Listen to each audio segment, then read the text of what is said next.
کرام آپ لوگوں نے میری ایک ویڈیو سماعت کی ہوگی جس میں اذان قبر کے حوالے سے میں نے گفتگو کی تھی اور دیوبندی مولانا کی باتوں کا جواب دیا تھا۔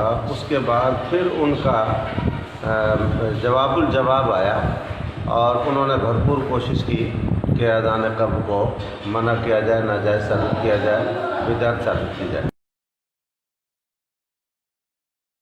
پر لا الہ الا اللہ کہنے کو، اذان دینے پر، اور اذان میں بھی چونکہ کلمہ پڑھی جاتی ہے، لا الہ الا اللہ کہی جاتی ہے، لہذا اذان دو۔ کہاں کی حدیث آپ نے کہاں فٹ کر دی؟ اور اگر چلو مان بھی لیتے ہیں کہ یہ حدیث موت کے بعد کی ہے تو موت کے بعد کلمے کی تلقین کرے نا، پورے اذان کیوں دلواتے؟ صرف لا الہ الا اللہ کہلوائے، مکمل اذان کیوں دلواتے؟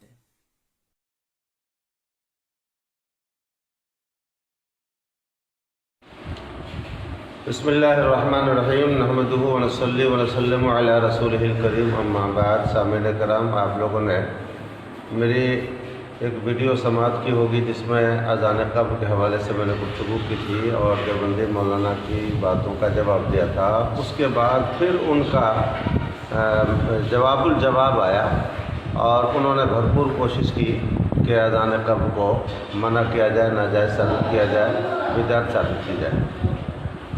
تو میں مختصراً چند باتیں عرض کر دیتا ہوں۔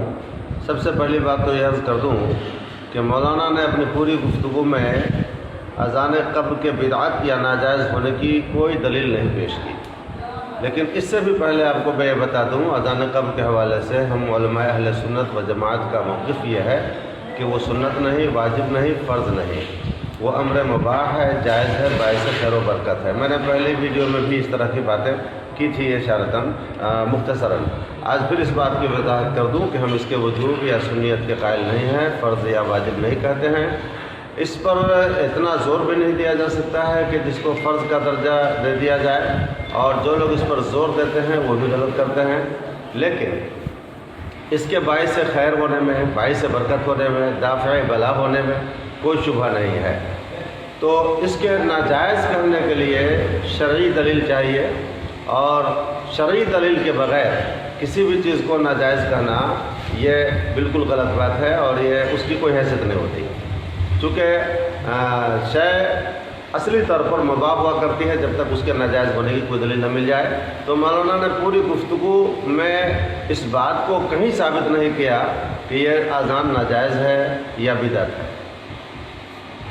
اب اس کے بعد یہ بات میں بتا دوں کہ اذان دینے سے شیطان بھاگتا ہے، حدیثوں میں اس کا تذکرہ آیا ہے، اور یہ بھی تذکرہ حدیثوں میں آیا کہ جب مردے کو سوال کیا جاتا ہے تو اس موقع پر شیطان آ کر کے اسے بہکاتا ہے اور وہ گمراہ کرنا چاہتا ہے۔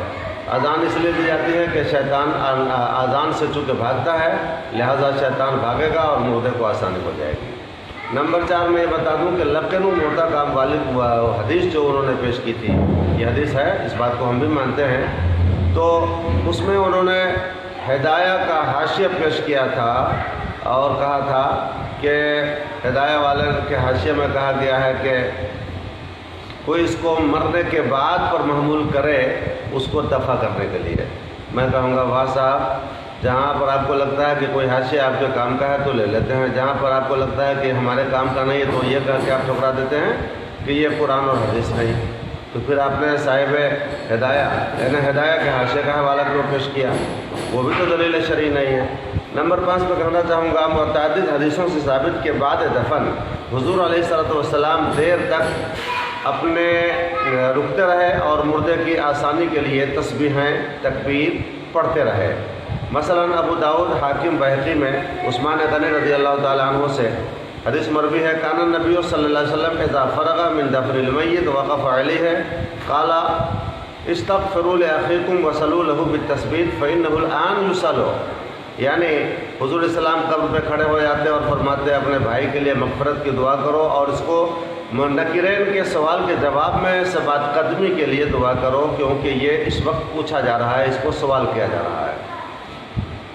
اذان ذکر الہی ہے، اور ذکر الہی یقیناً دافع عذاب ہے، دافع بلا ہے، شیطان کو بھی بھگاتا ہے، عذاب کو بھی بھگاتا ہے، اور پھر اس کے بعد بلاؤں کو بھی ٹالتا ہے۔ تو اذان دینے میں دفع بلا بھی ہے، शैतान के वरगलाने से बचाव और हिफाजत भी है। ये मुतादिद हदीसों में बातें आई है। एक हदीस है, मा मिन शैइन अंजा मिन अज़ाबिल्लाह मिन ज़िक्रिल्लाह, यानी कोई चीज़ अल्लाह के अज़ाब से उतना ज़्यादा नजात नहीं देने वाली है जितना कि अल्लाह का ज़िक्र नजात देने वाला है। और ज़ाहिर बात है कि अज़ान ज़िक्र इलाही है, इसमें कोई शुबह नहीं। मौलाना को अगर इसमें शुबह है तो बताएं। इस हदीस को इमाम अहमद बिन हम्बल ने मुआज़ बिन जबल से रवायत किया है। आते हैं 7 नंबर पे, अल्लामा इब्न हजर ने इसको बिदात कहा। मौलाना ने इसी को पेश किया था कि अल्लामा इब्न हजर ने इसको बिदात कहा, और जब उनको कहा गया कि अल्लामा शामी ने तो लक़नु मौताकुम को बाद दफन पर भी महमूल किया है, तो इस बात का उन्होंने रद्द कर दिया था कि अल्लामा शामी का कौल हमारे लिए दलील नहीं, हुज्जत नहीं, हुज्जत शरई नहीं। तो मैं पूछता हूँ मौलाना साहब, आप कहाँ भूल गए कि जब अल्लामा शामी का कौल आपके लिए हुज्जत शरई नहीं, तो फिर अल्लामा इब्न हजर, वो भी शाफिल मसलक, उनका कौल आपके लिए कैसे हुज्जत शरई बन गया? इस बात को भी आपको सोच लेना चाहिए। जैसे वो नहीं आपके नज़दीक हुज्जत शरई, तो ये भी तो हुज्जत शरई नहीं। उसके बाद नंबर 8 पे हम चलते हैं। अल्लामा शामी ने अज़ान बाद दफन को सुन्नत नहीं कहा था, इसके लिए बतौर दलील अल्लामा इब्न हजर ने बिदअत वाला कौल पेश किया। ये उनका कहना है कि चूँकि अज़ान बाद दफन सुन्नत नहीं है, इसको साबित करने के लिए बतौर दलील अल्लामा इब्न हजर ने इसको बिदअत कहा। मैं समझता हूँ कि ये दुनिया का 8वां अजूबा है जो मौलाना साहब ने पेश किया। किसी शय का सुन्नत ना होना, उसके बिदअत होने की दलील कहाँ से बन जाएगी भाई? तब तो बेशुमार हज़ारों चीज़ें ऐसी हो जाएंगी जो सुन्नत तो नहीं है मगर वो बिदअत भी नहीं है। लेकिन आपके कहने के मुताबिक क्या होगा कि जो जो चीज़ें दुनिया में सुन्नत नहीं है वो सब के सब बिदअत हैं। तब तो अजीब सी बात होगी। मैंने कुछ मिसालें दी थी। अब फिर ये जो वीडियो आप करते हैं, वीडियो के ज़रिए जो प्रोग्राम नशर करते हैं, ये भी सुन्नत तो नहीं है। तो आप सुन्नत नहीं है तो क्या इसको बिदअत कहेंगे और अपने आप को आप बिदअती कहेंगे? अस्तग़फिरुल्लाह, बरी अक्ल दानिश बबायत गिरिश्त। उसके बाद मैंने मौता का 2 माना बयान किया था, एक माना मजाजी, एक माना हकीकी। इसको तो मौलाना ने रद्द ही नहीं किया। मैंने जो 2 माना बयान किया था वो गलत था या सही था? हकीकत इसका 2 माना है कि नहीं है? और जाहिर सी बात है कि आप किसी का इनकार नहीं करेंगे, तो क्या बुराई है कि माना मजाजी पे भी अमल हो जाए, माना हकीकी पे भी अमल हो जाए, मरने से पहले भी तलकीन कर दी जाए, मरने के बाद भी तलकीन कर दी जाए, तो इसमें क्या बुराई है कि जिसके लिए आप इतना परेशान हैं? अजीब सी बात है आपकी। फिर मैंने अल्लामा शामी के दौर में भी अज़ान का रिवाज बयान किया था, कमा हुवल मुअतादुल आन के लफ्ज़ से, तो इसका भी इन्होंने जवाब नहीं दिया। और खामखा ये बरेलवी उलमा की तरफ इसको मंसूब करते रहते हैं, जबकि मैंने कहा था कि अल्लामा शामी के दौर में भी अज़ान थी। इसका भी इन्होंने कोई जवाब अब तक नहीं दिया। और सारी तकरीर उन्होंने लक़नु मौला के ऊपर लक़नु मौताकुम के ऊपर पूरी तकरीर ख़त्म कर दी। लेकिन अपने दावे के सबूत में कोई भी दलील नहीं पेश किया। मैं पूछता हूँ ये कहते क्या हैं? जायज़ कहते हैं, नाजायज़ कहते हैं, बिदअत कहते हैं? और जो भी कहते हैं उसको हदीस से इनको साबित करना पड़ेगा, चूँकि उन्होंने एक कौल कर लिया है कि हम बस अल्लामा शामी हो या दूसरे जो भी फ़क़हा हों, हम उनकी बात को उसी वक्त मानते हैं जब उनकी बात कुरान हदीस से मिलती हो। बात तो बड़ी अच्छी लगी होगी आप लोगों को मौलाना साहब की कि वाह, इस कदर ये कुरान और सुन्नत पे आमिल हैं कि जिनकी बात भी कुरान और सुन्नत से मिले उनकी बात को ले लेते हैं, जिनकी ना मिले उसको छोड़ देते हैं। बातें तो आपको लोगों को अच्छी लगी होंगी, मगर आपको पता नहीं चला होगा कि इन्होंने बहुत ही बड़ा चोर दरवाज़ा खोला अपनी मनमानी के लिए। ये चोर दरवाज़ा इसको कह सकते हैं। गोया कि कोई भी फ़क़हाए किराम जो बात करेंगे तो ये कहेंगे हमारे मन के मुताबिक है कि नहीं है। हमारे मन के मुताबिक अगर है तो उसको ये मान लेंगे और कहेंगे कि कुरान और हदीस से मिलती हुई बात है। इनके मन के मुताबिक बात नहीं होगी तो ये कह के ठुकरा देंगे कि ये कुरान और हदीस से मिलती हुई बात नहीं है। वाह रे वाह, इन्होंने बहुत बेहतरीन चोर दरवाज़ा खोला अपनी मनमानी करने के लिए। ज़रा इनसे कोई पूछे कि कुरान और हदीस को समझने की सलाहियत जितनी आप में है, क्या इमाम आज़म में कम थी, इमाम शाफी में कम थी, इमाम अहमद बिन हम्बल में, इमाम मालिक में, दीगर फ़क़हाए किराम में, इमाम अबू यूसुफ़ में, काज़ी अबू यूसुफ़ में और इमाम मोहम्मद में, दीगर जो फ़क़हाए किराम अल्लामा शामी वगैरह हैं, साहिब बहरुराक वगैरह हैं, उन लोगों से ज़्यादा ये समझने लग गए हैं। तो मनमानी का इन्होंने जो दरवाज़ा खोला कि जिनकी बात कुरान और हदीस से मिलेगी उनकी मान लेंगे, जिनकी नहीं मिलेगी नहीं मानेंगे। मैं पूछता हूँ कि जनाब अली, आपका यह दावा कि कब्र पर अजान देना बिदअत है, ये कहाँ से आपने साबित किया? उसको आप कुरान और हदीस से पेश करें। अल्लामा इब्न हजर का कौल पेश न करें, चूँकि आपने खुद अपनी ज़बान से रद्द कर दिया। तो आप कोई ऐसी दलील लाइए कुरान और सुन्नत से जो इसको बिदअत होना बताए, और जब बिदअत होना नहीं साबित होता है तो फिर आपको अपने इस मज़मूम कौल से रुजू कर जाना चाहिए। उसके बाद हम आखिर में